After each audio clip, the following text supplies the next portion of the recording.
हुजूर अलैहिस्सलाम फरमाते हैं कि अल्लाह ताला फरमाता है, वो नौजवान जो मेरी तकदीर पर ईमान रखता है और मेरे लिखे पर राजी हो जाता है और मेरे दिए हुए रिज़्क पर कनात कर लेता है। तीन चीज़ें। चौथी चीज़ फरमाया, मेरी रज़ा की खातिर अपनी नफसानी ख्वाहिशात, अपने दिल की ख्वाहिशात को छोड़ देता है, तो हुजूर फरमाते हैं, अल्लाह ताला इरशाद फरमाता है, वो नौजवान मेरे बाज़ फरिश्तों की तरह है, मेरे बाज़ फरिश्तों की तरह है, जिसने ये 4-5 चीज़ें इख्तियार कर ली। तकदीर पर ईमान रखा, रब के दिए हुए पर राज़ी हो गया, रब के लिखे हुए पर राज़ी हो गया, और अल्लाह रब्बुल इज़्ज़त की रज़ा की खातिर अपनी नफसानी ख्वाहिशात को, बुरी खसलतों को, आदतों को छोड़ दिया।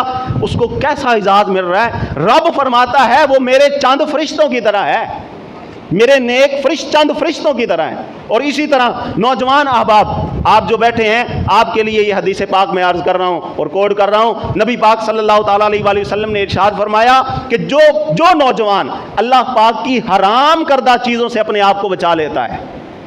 हम सब अक्ल सलीम रखते हैं, हम एक अक्ल और फहम रखते हैं, हम सोच सकते हैं, समझ सकते हैं कि अच्छा क्या है, बुरा क्या है। उन चीज़ों की वजाहत करने का वक्त नहीं, सिर्फ हदीस पाक आपको सुना रहा हूँ। समझना ना समझना आपका काम है। हुजूर अलैहिस्सलाम ने फरमाया, अल्लाह रब्बुल इज़्ज़त की हराम करदा चीज़ों से जो बंदा अपने आप को बचा लेता है और उसके अहकाम पर अमल कर लेता है, तो अल्लाह ताला उस नौजवान को मुखातब करके इरशाद फरमाता है कि तेरे लिए मैंने 70 सिद्दीकीन के बराबर सवाब रखा हुआ है। हराम करदा चीज़ों से अपने आप को बचाना है और अल्लाह ताला के अहकाम पर अमल करना है। रब ताला उस बंदे को मुखातब होकर फरमाता है, और इससे बढ़कर और क्या इनाम चाहिए? रब खुद मुखातब होकर उस बंदे को फरमाता है, तेरे लिए 70 सिद्दीकीन का सवाब है, 70 सिद्दीकीन का सवाब। और अगली हदीस पाक भी समात की थी। हुजूर अलैहिस्सलाम ने फरमाया, अल्लाह रब्बुल इज़्ज़त को अपनी मखलूक में से उस खूबसूरत नौजवान की आदात सबसे ज़्यादा पसंद हैं जो अपनी जवानी और खूबसूरती को अल्लाह रब्बुल इज़्ज़त की इबादत में खर्च करता है और सर्फ करता है।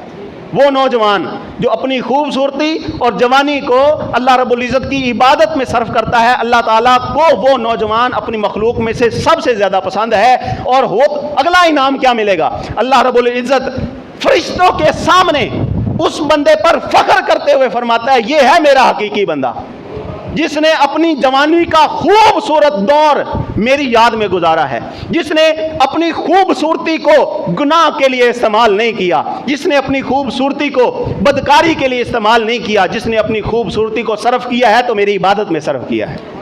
रब ताला उस बंदे पर फरिश्तों में फख्र फरमाता है। आप जरा गौर तो करें कि एक खाकी के ऊपर फख्र किया जा रहा है, खाकी के ऊपर नूरियों में फख्र किया जा रहा है। रब ताला उन नूरियों के अंदर उस बंदे पर फख्र, उस नौजवान पर फख्र करता है जो अपनी जवानी को और अपने हुस्न को रब ताला की इबादत में सर्फ करता है। आप ज़रा गौर तो करें, रब ताला की तरफ से कितनी नवाज़िशात हैं, कितनी करम नवाजियाँ हैं। और ये जो बुज़ुर्ग बैठे हैं इनके लिए भी 2 अहादीस में कोड करने लगा हूँ, तवज्जो से समात कीजिएगा। अल्लाह ताला हमें तौफीक दे अमल की। हुजूर अलैहिस्सलाम ने फरमाया बुज़ुर्गों के लिए, हुजूर ने फरमाया अपने सफ़ेद बाल ना उखाड़ो, अपने सफ़ेद बाल ना उखाड़ो। क्यों? वो मुसलमान का नूर है। मुसलमान जिस बुजुर्ग के सफ़ेद बाल उसके इस्लाम की हालत में आए तो एक एक बाल के बदले में अल्लाह ताला एक नेकी अता फरमाएगा, एक खता मिटाएगा और एक दर्जा उस बंदे का बुलंद फरमा देगा।